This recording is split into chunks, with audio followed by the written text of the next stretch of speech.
Hello नमस्कार। और आप सभी के लिए आज उन सारे सवालों को डिस्कस करेंगे जो आपके रीसेंट 2025 में एसएससी में स्टेनो के एग्ज़ाम में पूछे गए हैं, स्पेशली बायोलॉजी के। अलग अलग आप देख पा रहे हैं कि पेपर का लेवल जो है वो टफ कर दिया गया है या किस तरह से हमारे क्वेश्चंस यहाँ पर देखने को मिल रहे हैं। तो स्टेटमेंट वाइज क्वेश्चन आए हैं कि नहीं आए हैं, इन सारी चीज़ों को आज के सवालों के माध्यम से आप जानेंगे। देखिए, सवाल टफ नहीं है, लेकिन हाँ थोड़ा लैंग्वेज जो है वो आप लोगों की लंबी कर दी गई है। तो इन सभी चीज़ों को आज, जैसे स्पेशली हम साइंस की बात करें तो लगभग यहाँ पर 30 से 35 क्वेश्चंस जो हैं वो देखने को मिले हैं। इसमें बायोलॉजी के आपके जो 12 सवाल हैं उनको हम यहाँ पर डील करेंगे। सबसे पहला सवाल एसएससी स्टेनो 2025 के अंदर जो पूछा गया था वो पूछा था कि श्वेत रक्त कोशिकाओं के लिए वैज्ञानिक शब्द क्या है, साइंटिफिक टर्म क्या है व्हाइट ब्लड सेल्स का। तो ये हम आपको ऑलरेडी क्लास में चीज़ें सारी कराई हुई हैं कि आपके WBCs को हम ल्यूकोसाइट्स का नाम देते हैं, यानी श्वेत रक्त कणिकाएं, white blood cells leuco word के नाम से जानी जाती है। ल्यूको जो अपने आप में ही जिस वर्ड का मतलब क्या होता है, वाइट होता है। आपको पता है ब्लड, RBC, WBC और प्लेटलेट्स, इन तीनों से मिलकर के ब्लड के सेल्स आपके बने होते हैं और साथ में होता है प्लाज्मा, जिसमें 41% आपके पास RBC है और इन दोनों का प्रतिशत मिला के 4% देखा जाता है। साथ ही साथ में ये वाइट ब्लड सेल्स हमारे बॉडी में इम्यूनिटी प्रदान करते हैं, एंटीबॉडीज़ को बनाते हैं और हमारे शरीर के सिपाही के तौर पर काम करते हैं।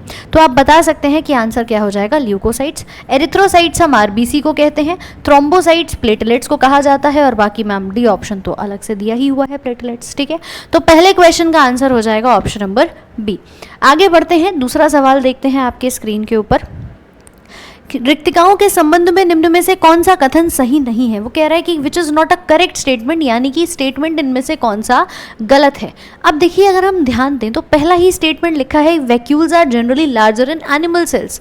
ये वैक्यूल्स के ऊपर क्वेश्चन हाल ही NTPC में भी आया था, आपके CGL 2024 में भी आया था और अब यहाँ स्टेनो में भी पूछा कि ये एनिमल सेल्स में बड़े होते हैं। पहला ही स्टेटमेंट गलत है कि भाई एनिमल्स में छोटे होते हैं और प्लांट में एक होता है, बहुत ही बड़े साइज का होता है। तो पहला ही स्टेटमेंट आप बता सकते हो क्योंकि उसने क्वेश्चन में ही पूछा है नॉट अ करेक्ट स्टेटमेंट, यानी गलत कौन सा है, तो पहला वाला हमारा गलत हो जाएगा। Animal cells usually contain smaller vacuoles, ठीक बात है, कंपेयर टू प्लांट सेल्स। तीसरा कह रहा है कुछ प्लांट में सेंट्रल वैक्यूल जो है वो मोस्ट ऑफ दी सेल का वॉल्यूम को कंज्यूम करता है। देखिए, यही चीज़ आपको देखने को मिलेगी, ये रही। आपने कहा ये हमारे पास एक प्लांट है और एक एनिमल सेल है। जब आप एक प्लांट की कोशिका को ध्यान देंगे तो ये बड़ा सा हिस्सा किसका है, वैक्यूल का है। तो प्लांट्स में एक होता है, साइज बड़ा होता है। एनिमल्स में हमारे पास बहुत सारे हैं, छोटे छोटे से नजर आएंगे। तो इस तरह का डिफरेंस वैक्यूल का ध्यान रखेंगे। ठीक है, ऑप्शन नंबर ए हमारे पास क्या हो जाएगा, करेक्ट हो जाएगा, यानी कि यही सही नहीं है। क्लियर। आ जाओ भाई अगले सवाल के ऊपर। अगला कह रहा है cell uses internal compartmentalisation to manage its complexity, which of the following best reflect this idea. अब आधे बच्चे इस सवाल को देख करके सोचेंगे यार बहुत लेंथी है, बहुत टफ है, छोड़ो कौन पढ़ेगा। एक्चुअली में इसका कुछ भी यहाँ पर ज़्यादा टफ नहीं है, बहुत ही आसान तरीके से आप इसको पढ़ सकते हो, कुछ खास इसमें दिक्कत नहीं है। उसने कहा कोशिका अपनी जटिलता को प्रबंधित करने के लिए आंतरिक विभाजन का उपयोग करती है। इसमें से कौन सा कथन इस बात को सही तरीके से स्पष्ट रूप से बता रहा है। सबसे पहले मेरी एक बात सुनो, सेल है, सेल के अंदर बहुत सारी चीज़ें बिखरी हुई होती हैं और जब बहुत सारा कुछ बिखरा होता है तो उसको समेटना, उसको अलग अलग काम हर कोई अपना कर पाए। जैसे एक घर के अंदर मैंने आपको याद कराया था कि एक यूकैरियोटिक कोशिका जिसमें बहुत सारे मेंबर्स हैं, अलग अलग सेल ऑर्गेनल्स हैं, तो भाई सबकी अपनी जिम्मेदारी है और सब अपना काम बखूबी निभाएंगे। यही चीज़ उसने बोली। सेल क्या करता है, इंटरनली कंपार्टमेंट बना देता है, अंदर ही अपने अपने चैम्बर बना देता है। आपके घर में अगर 10 लोग हैं तो 10 के अलग अलग कमरे बांट दो कि भाई लड़ाई ही नहीं होगी, सब अपने अपने कमरों में रहो। इंटरनल कंपार्टमेंटलाइजेशन किया ताकि वो जो जटिलता थी उसको हम मैनेज कर पाएँ। ये चीज़ आपको यूकैरियोटिक सेल्स में दिखाई देगी, that they have membrane bound organelles that separate different functions. आपका न्यूक्लियस अलग डबल मेम्ब्रेन से घिरा है, माइटोकॉन्ड्रिया डबल मेम्ब्रेन से घिरी है, आपका प्लास्टिड है डबल मेम्ब्रेन से घिरा है, सबके ऊपर अपनी अपनी मेम्ब्रेन लगी है, तो कोई किसी के काम में इंटरफेयर करेगा ही नहीं। वही चीज़ स्टेटमेंट के माध्यम से आपसे पूछी थी। ठीक है, तो आंसर क्या होगा इसका, ऑप्शन नंबर सी आंसर सही हो जाएगा। इसका मतलब ये नहीं है कि फ्रीली फ्लोट कर रहे हैं, नहीं, फ्रीली फ्लोट करेंगे, तैरते रहेंगे, बट उसके काम को कैसे मेंशन करोगे, तो इसीलिए ऑप्शन नंबर सी हमारा यहाँ पर सही होगा। क्वेश्चन लेंदी भले ही आ रहे हैं, लेकिन देखिए इसका अर्थ बहुत आसानी से आप निकाल सकते हैं अगर आपने प्रॉपरली चैप्टर के कॉन्सेप्ट को समझा है, और यही खेल आपको यहाँ देखने को मिला। ठीक है, जैसे कि आप ये सेल देख रहे हैं, सेल के अंदर बहुत सारे कोशिकांग हैं, बीच में न्यूक्लियस है, माइटोकॉन्ड्रिया है, और ये बखूबी हमने अपने सेल वाले चैप्टर में पढ़ा है। प्रोकैरियोटिक सिंपल होता है, यूकैरियोटिक थोड़ा सा एडवांस होता है। ठीक है भाई, चलो ये आपके अलग अलग मेम्ब्रेन बाउंड हिस्से हैं। अगला सवाल कह रहा है कौन सा युग्म सही सुमेलित है, विच इज करेक्टली मैच। पहला लिखा है प्लाज्मोलाइसिस, का मतलब कि ये पौधे की कोशिका द्वारा पानी का इसमें लाभ होता है, गेन ऑफ वाटर होता है, जो कि बिल्कुल गलत है। क्यों? क्योंकि भाई प्लाज्मोलाइसिस का मतलब होता है जब पानी सेल से बाहर जा रहा है, श्रिंक कर रहा है सेल, तो उसको हम प्लाज्मोलाइसिस कहते हैं, जैसे कि आप यहाँ पर देख भी सकते हो। ठीक है, पानी सेल से बाहर जा रहा है, दैट इज प्लाज्मोलाइसिस। आपसे अगला कथन यहाँ पर क्या कहा कि सेल वॉल जो है वो प्रोटीन से बनी होती है। नहीं, सेल वॉल सेलुलोज से बनी है या काइटिन से बनी है, और ये सब हमारे पास कार्बोहाइड्रेट्स होते हैं, पॉलीसेकेराइड्स होते हैं, तो ये भी कथन गलत है। फिर उसने कहा सेल्यूलोज का काम है स्ट्रक्चरल स्ट्रेंथ देना, बिल्कुल सही है भाई, पौधों की कोशिकाओं को संरचनात्मक शक्ति देने का काम करता है। प्लांट की कोशिका भित्ति इसी से मिलकर बनी होती है। ठीक है, plasma membrane outside the cell wall है, नहीं, सेल वॉल के अंदर पाई जाती है जब आप प्लांट सेल की बात करते हैं, तो इसीलिए हमारा करेक्टली मैच स्टेटमेंट कौन सा हो गया, ऑप्शन नंबर सी आपका यहाँ पर सही हो जाएगा। राइट, ये था आपका थर्ड क्वेश्चन। अगला देखिए, कह रहा है कि कौन स्पंज की एक अनूठी विशेषता है, यानी स्पंज का एक यूनिक विशेषता कैरेक्टरिस्टिक बतानी है जो फाइलम पोरीफेरा को संदर्भित करता है। और यहाँ पर जब बात की थी हमने एनिमल किंगडम की, तो याद कराया था पीसी चाय पीने आ मैं तो आ गया, ट्रिक याद कराई थी। सबसे पहला पोरीफेरा था। पोरीफेरा के नाम में ही आ रहा है पोर, पोर यानी छिद्र, छिद्र यानी ये स्पंज जैसा, घर में जो बर्तन साफ करने वाला स्पंज है वैसे जानवर दिखाई देते हैं। These all are animals. और क्योंकि इसके पूरी बॉडी में छेद हैं, यहाँ पाया जाता है वाटर कैनाल सिस्टम, जल नहर प्रणाली। एक छिद्र से पानी अंदर जाता है, ऑस्टिया। अंदर की तरफ पाए जाते हैं कोएनोसाइट्स, कॉलर सेल्स, जिनको हम कहते हैं, जहां पर पूरी प्रोसेसिंग होगी और फिर पानी ऑस्किलम के रास्ते बाहर निकल जाता है। तो पहला ही स्टेटमेंट हमारा सही है। अगला कह रहा है रेडियल सिमेट्री होगी, सिमेट्री तो होती ही नहीं है। ठीक है, टेंटिकल्स होते नहीं हैं, अपेंडेजेस है नहीं, ये आर्थ्रोपोडा में आ जाएगा। नीडोब्लास्ट पाए नहीं जाते, निडेरिया में होते हैं। तो ये तीनों ही कथन हमारे पास गलत हैं। स्पंज कुछ ऐसा दिखाई देता है, देखिए भाई, जिनके पूरे शरीर पर छोटे छोटे से पोर्स होते हैं, पोरीफेरा बन जाते हैं। एग्जाम्पल में Sycon, Spongilla, Euspongia, Demospongia, बहुत सारे नाम बताए थे। ठीक है, इस तरह से पानी एक साइड से अंदर एंटर करता है और दूसरी साइड से बाहर निकल जाता है। यही छिद्र इसके अंदर पाए जाते हैं। बीच में एक गुहा है जिसको हमने स्पंजोसील का नाम दिया है। क्लियर है कहानी? तो बताओ सवालों में कुछ है? सवाल बहुत बेसिक तरीके से पूछे गए हैं, लेकिन उसके लैंग्वेज को टफ कर दिया है, थोड़ा घुमा करके दे दिया है। अगला देखिए, कौन गर्भावस्था के दौरान मानव विकास के कालानुक्रमिक क्रम को सही ढंग से दर्शाता है? कौन सा स्टेटमेंट बता रहा है कि भाई आपके क्रोनोलॉजिकल ऑर्डर ह्यूमन डेवलपमेंट का गेस्टेशन पीरियड में सही है? तो आपको पता है सबसे पहले स्पर्म और ओवम क्या करते हैं?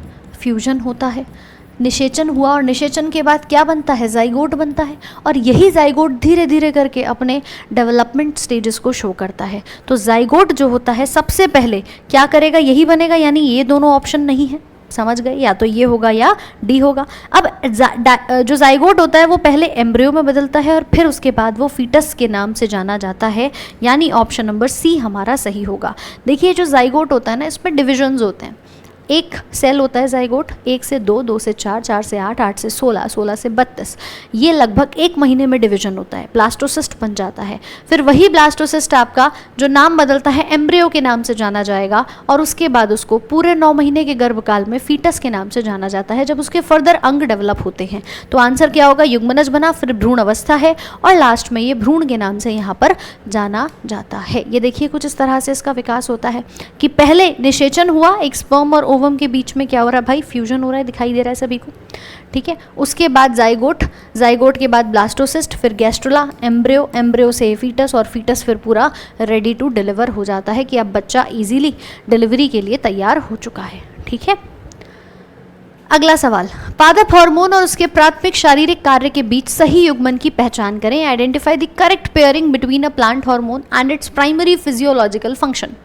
यानी मिलान करना है, तो सबसे पहला कह रहा है जिब्रेलिन, जो कि सेल डिवीजन बढ़ाता है। क्या बात करते हो भाई, जिब्रेलिन का काम लंबाई बढ़ाना है, सेल डिवीजन तो साइटोकाइनिन कराते हैं, तो गलत हो गया। इथाइलिन फलों को पकाता है, बिल्कुल सही बात है, इथाइलिन का काम फलों को पकाने में होता है। तीसरा, साइटोकाइनिन एब्सिशन को रोकता है, यानी ये विच्छेदन की शुरुआत जो है उसे इनिशिएट करेगा, शुरू करता है। नहीं, साइटोकाइनिन ये काम नहीं करेगा, ये काम एब्सिसिक एसिड नाम के स्ट्रेस हार्मोन का होता है। प्लांट हार्मोन्स में सारी चीज़ें क्लास के नोट्स में लिखवाई हुई हैं। अगला कह रहा है ऑक्सिन सीड की डोरमेंसी को बढ़ाता है, ये काम भी एब्सिसिक एसिड का है, तो ये भी गलत है। क्या हुआ आंसर? Option number B. आपने कहा मैम कोई ऐसा हार्मोन, प्लांट में 5 हार्मोन्स पाए जाते हैं, ऑक्सिन, साइटोकाइनिन, जिब्रेलिन, इथाइलिन और एब्सिसिक एसिड। अकेला ऐसा हार्मोन जो गैसियस अवस्था में रहता है, बता देना, ये होगा, इसी को कहते हैं gaseous hormone, that is your ethylene. ठीक है, फलों को पकाएगी, और फलों को पकाने का काम मतलब ये देखिए, जिस तरह से धीरे धीरे दिन पे दिन आपके जो भी फल हैं वो पकते शुरू हो जाते हैं, पक जाते हैं, और इसी के साथ उनकी उम्र ढल जाती है, तो इसे आप क्या कहेंगे कि ये एक प्रकार का फ्रूट राइपनिंग हार्मोन कहा जाता है। क्लियर? सो आंसर हो जाएगा ऑप्शन नंबर बी, क्योंकि उसने पूछा था करेक्ट पेयरिंग बताओ, तो भैया करेक्ट हमारी ये वाली है। अगले सवाल की ओर बढ़ते हैं। अगला सवाल क्या है? कौन सा पौधों में मेरिस्टेमेटिक ऊतकों की एक विशिष्ट विशेषता है, बल्कि एक कैरेक्टरिस्टिक फीचर आपसे पूछा गया है। तो सबसे पहला कथन है मेरिस्टेमेटिक फीचर का कि इसकी रिक्तिकाएं बड़ी होती हैं और मोटी कोशिका भित्ति होती है। नहीं, छोटी होती हैं। ठीक है, फिर कह रहा है न्यूक्लियस नहीं होता, लिग्निन की वॉल्स बनी हुई होती है। नहीं भाई, ये भी गलत है। एक्टिवली डिवाइडिंग सेल्स हैं, ये बात बिल्कुल सही है, क्योंकि नाम में ही आ रहा है मेरिस्टेम, और मेरिस्टेम विभाज्योतिक हिंदी में इसको कहा जाता है, जिसमें लगातार विभाजन होता है। एक्टिवली डिवाइडिंग सेल्स हैं, डेंस साइटोप्लाज्म है, प्रोमिनेंट न्यूक्लियस है, ये कथन हमारा बिल्कुल सही हो जाएगा। फिर कह रहा है डेड सेल्स हैं, ऐसा भी नहीं होता है। तो मेरिस्टेमेटिक टिश्यू ही हमारे पास लाइफ टाइम, आप ये कह सकते हैं, शुरुआत में इनके अंदर क्या होता है, जब तक ये डिवाइड करते हैं, लिविंग होते हैं, उसके बाद ये जैसे ही परिपक्व हो जाते हैं, डिवाइड करते हैं शुरू में, जैसे ही ये डेवलप होके मैच्योर हो जाएंगे तब ये बन जाते हैं परमानेंट, और फिर ये डेड अवस्था में आ जाते हैं। फिर उस परमानेंट टिश्यू यानी जटिल ऊतक के अंदर आप बात करेंगे, जिनको आप कहते हैं कि भैया हमारे पास स्थायी ऊतक हैं, उसमें पैरेन्काइमा, कोलेनकाइमा, स्क्लेरेन्काइमा सरल स्थायी में आता है, और जाइलम फ्लोएम जटिल स्थायी की श्रेणी में आता है। ये सारी चीज़ें टिश्यूज़ के अंदर आपको बताई हुई हैं। ठीक है, answer is option number C, जो कि सही हो जाएगा। अगला यहाँ पर क्या कह रहा है, देखिए ज़रा, एक second. Which specific environmental condition found in waterlogged soils of rice, paddy and wetlands directly facilitate the significant microbial production of methane, a potent greenhouse gas? धान के खेत और आर्द्र भूमियों में पाई जाने वाले जल भरित मृदा की कौन सी विशिष्ट पर्यावरणीय स्थिति सीधे तौर पर मीथेन, जो एक प्रबल ग्रीन हाउस गैस के महत्वपूर्ण सूक्ष्मजीवी उत्पादन को सक्षम बनाती है? तो जब बात आई है waterlogged soils of rice and paddy fields, तो सिंपल सी बात है, वहाँ पर ऑक्सीजन डिप्लीटेड कंडीशन होंगी कि नहीं? मिट्टी, temperature, dissolved oxygen, soil tilling नहीं मैम। मेन पार्ट क्या है, वाटर लॉगिंग हो रही है, ऑक्सीजन वहाँ पर नहीं पहुँच पाएगी उतनी जितनी आवश्यक है। एनारोबिक कंडीशंस के अंदर ये मीथेन का प्रोडक्शन जो है वो आपको देखने को मिल जाता है। बात समझ आ रही है? Option number D is the right one. अगला सवाल कह रहा है किस प्रकार के प्लेसेंटेशन की विशेषता अंडाशय की आंतरिक दीवार या परिधीय भाग पर विकसित होने वाले बीजांड से होती है, जैसे कि सरसों और आर्जमोम में देखा जाता है? अभी ये एक प्रकार का ना प्लेसेंटेशन का टाइप पूछा है। प्लेसेंटेशन में हम क्या देखते हैं कि जहाँ पर हमारे ओव्यूल्स का जो डेवलपमेंट है वो कैसे अरेंज हो रही हैं। ठीक है, आप यहाँ क्या देखेंगे कि अंडाशय की जो आंतरिक दीवार पर, इस पर कैसे हमारे बीजांड से डेवलपमेंट होता हुआ नजर आ रहा है। तो एनसीईआरटी के अकॉर्डिंग अगर नाम आता है सरसों का, मस्टर्ड का, आर्जिमोम का, तो वहाँ होती है पैराइटल। अब मैम ये क्या है, मतलब पहले डायग्राम देख लेते हैं, आइए इसका आंसर तो पैराइटल होगा। दरअसल जब भी हम किसी भी बीज को देखते हैं ना, अंदर कोई फल के अंदर बीज होता है, तो वो लगा कहाँ हुआ है, उसकी पोजीशन कहाँ है? क्या वो ऊपर इस तरह पार्श्व ऊपर के पोजीशन पे बैठा है? यहाँ पर बीज ऊपर से आपको निकलते हुए दिख रहे हैं, इन्हीं को हम ओव्यूल्स कहते हैं। ऊपर की झिल्ली प्लेसेंटा है और नीचे आपको ये स्थिति दिखाई दे रही है, इसे पैराइटल प्लेसेंटेशन कहा जाता है, जो सरसों के अंदर दिखाई देता है। और सबसे साधारण तरीके से कैसे समझोगे, मटर के दाने, मटर के अंदर आप देखते हो एक सिंगल लाइन पर ही सारे आपके मटर के दाने निकलते हैं, तो उसको हम क्या कहेंगे, मार्जिनल प्लेसेंटेशन। इस तरह से निकलते हैं ना, तो ये मार्जिन पे बिल्कुल निकलता हुआ दिख रहा है। टमाटर के अंदर देखते हैं बीज बीच में बिल्कुल सेंटर में दिख रहा है, पपीते के अंदर सेंटर में दिखाई देते हैं बीज। तो ये जो पोजीशन देख पा रहे हो, पपीता है, इसको अगर हम कट करेंगे तो इस तरह से इसका प्लेसेंटेशन दिखाई देगा, यानी बीज कहाँ पर उपस्थित हैं, सेंटर में है, चारों तरफ हैं, पेरिफेरी पे हैं, मार्जिन पे हैं, ये आपकी जो कंडीशन है इसको प्लेसेंटेशन के नाम से जाना जाता है। ठीक है भाई, तो ये एक्साइल वाली होती है। ये अगर इस तरह से दिखाई दे, चारों तरफ आपको छोटे छोटे से दिख रहे हैं, तो सरसों के अंदर ये पैराइटल बन जाती है। इसी तरह से फ्री में सेंट्रल, ये फ्री सेंट्रल बन जाती है और बीच में बेसल का नाम दिया जाता है। 5 प्रकार की प्लेसेंटेशन है। क्वेश्चन के अनुसार उसने सरसों में पूछा है तो नाम ध्यान रखेंगे पैराइटल का। ठीक है, पार्श्य इसको यहाँ पर नाम दिया जाता है। तो सवाल अच्छे लेवल के दिए हैं, यानी हम ये कह सकते हैं कि भैया थोड़ा सा अगर आपने पढ़ा, अच्छे तरीके से कॉन्सेप्ट को क्लियर किया है, तो ये सारी चीज़ें आपने पहले ही पढ़ रखी हैं और सब आपके एनसीईआरटी से, कुछ बाहर से नहीं आया है। अगला सवाल देखो, निम्न में से कौन सा विकल्प आधुनिक चिकित्सा में स्टेम सेल थेरेपी के उद्देश्य का सर्वोत्तम वर्णन करता है? ये जो स्टेम सेल थेरेपी आई है ना, इसका मेन काम क्या है? ये मॉडर्न मेडिसिन के अंदर हमारी बॉडी का जो भी टिश्यू, जो भी पार्ट डैमेज है, उसको ठीक करने के लिए, ठीक है, जेनेटिक इम्यूनिटी नहीं देनी है, ब्लड की क्लॉटिंग को नहीं बचाना है, replace and regenerate damage tissue. कोई भी टिश्यू आपका डैमेज हो गया है, कोई भी आपका अंग डैमेज हो गया है, उसको डैमेज पार्ट को हटाने के लिए, उसको रिप्लेस करने के लिए, उसको ठीक करने के लिए we use stem cell therapy. ना ही हार्मोनल ग्लैंड्स को स्टिम्युलेट करता है। बहुत आसान था यहाँ पर। ठीक है, आंसर क्या होगा? डैमेज टिश्यूज़ को ठीक करना। स्टेम सेल्स हमारी बॉडी में, जब बच्चा माता के गर्भ में होता है ना, उस समय पर अंगों का निर्माण कराता है। आपके बॉडी में जितने भी अंग बनते हैं, दिल हो, दिमाग हो, किडनी हो, लिवर हो, हर एक भाग हमारे स्टेम कोशिकाओं से बनता है। इसी की परत होती है एक्टोडर्म, एंडोडर्म, मीजोडर्म, यहीं से ऑर्गन डेवलपमेंट होता है। ठीक है, तो इसीलिए हमने यहाँ क्या नाम दिया? Option number C. अगला कह रहा है कोशिका चक्र के G0, G0 फेज होता है एक्चुअली ये, इस फेज में सबसे सही कथन कौन सा यहाँ पर देखने को मिलेगा?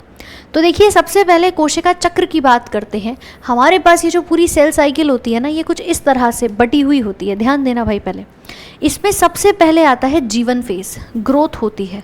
G1 यानी ग्रोथ 1 फेज है। ग्रोथ होने के बाद हमारा जो डीएनए होता है वो यहाँ पर क्या करता है? सिंथेसाइज, मतलब डीएनए का निर्माण होना शुरू होता है। तो फिर आता है हमारे पास यहाँ पर, जिसको हम नाम क्या देते हैं? आपका एस फेज।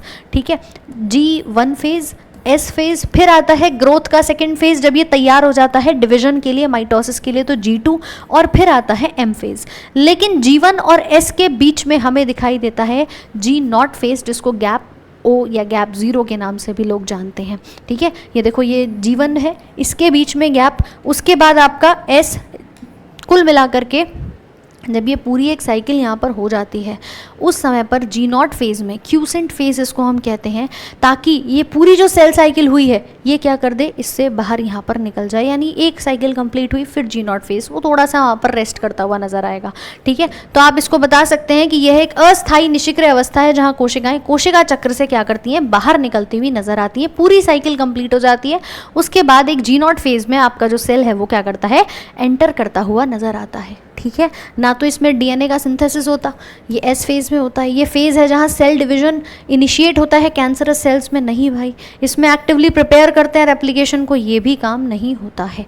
ठीक है, तो इस तरह के सवाल इस बार आप लोगों से यहाँ पर सेल साइकिल के और अलग अलग चैप्टर्स के पूछे गए हैं। ध्यान रखिएगा, चैप्टर्स इंटरेस्टिंग हैं, यानी अगर हम कुल मिलाकर देखें पूरी बायोलॉजी के कुल ये क्वेश्चंस आए हैं, और इन क्वेश्चंस में भी ऐसा नहीं है कि बहुत ज़्यादा टफ हैं। अगर आपने कॉन्सेप्ट पढ़ा है तो आप बखूबी इन सारे सवालों को यहाँ पर लगा सकते हो। बाकी इसी तरह से जो भी और फर्दर आपके नए क्वेश्चंस रहेंगे वो हम आपके लिए ऐसे ही कराते रहेंगे। और साथ में डेली लाइव क्लास सुबह 11 बजे आपकी चल रही है इसी चैनल पर, रैंकर्स गुरुकुल ऑफिशियल पर। उसमें जुड़ना बिल्कुल ना भूलें, एंड कमेंट करके बताएं अगर आपके मन में भी कोई सवाल, कोई डाउट यहाँ से बना हो तो। Have a very good day, thank you so much.